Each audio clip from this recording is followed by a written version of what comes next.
I wonder how Mary feels. Excited, exhausted, enthusiastic, and drained. She's probably all of the emotions. But one of the main ones would certainly have been fear. Think of what she's going through. A young woman, pregnant outside of wedlock, her life about to radically change. We don't even know how her family reacted to the news. I can't imagine it was good. Oh, Mary. I think she's perhaps one of the bravest characters in the Bible. That doesn't mean she wasn't scared. I'm sure she was terrified. And I know we can relate. Can you remember the last time that you did something that scared you the way that Mary is scared? Maybe it was when you discovered you were pregnant, or when you moved out of your parents' home, you traveled to someplace new, or you started a new relationship, or brought healing to an old one.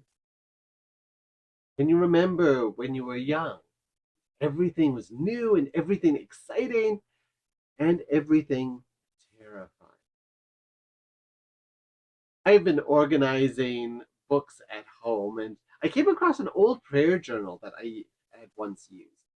It might have been the only time in my life I've used a prayer journal. I'm not disciplined enough to keep up those sort of habits. I wrote it when we first moved to Alberta, when I was 26. What struck me most reading it now was how terrified I was.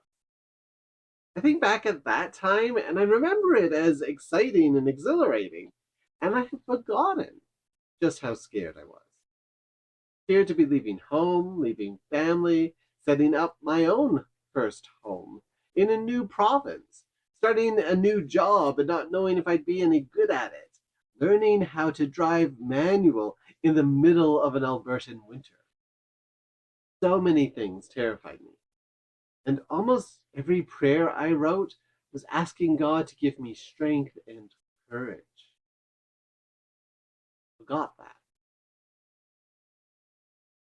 I wonder how often we all do that.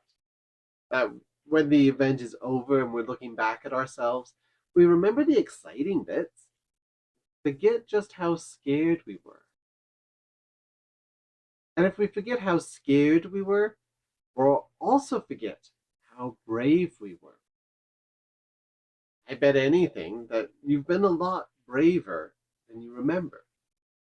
You've done things in your life that terrified you. You were scared stiff, but you did it anyways.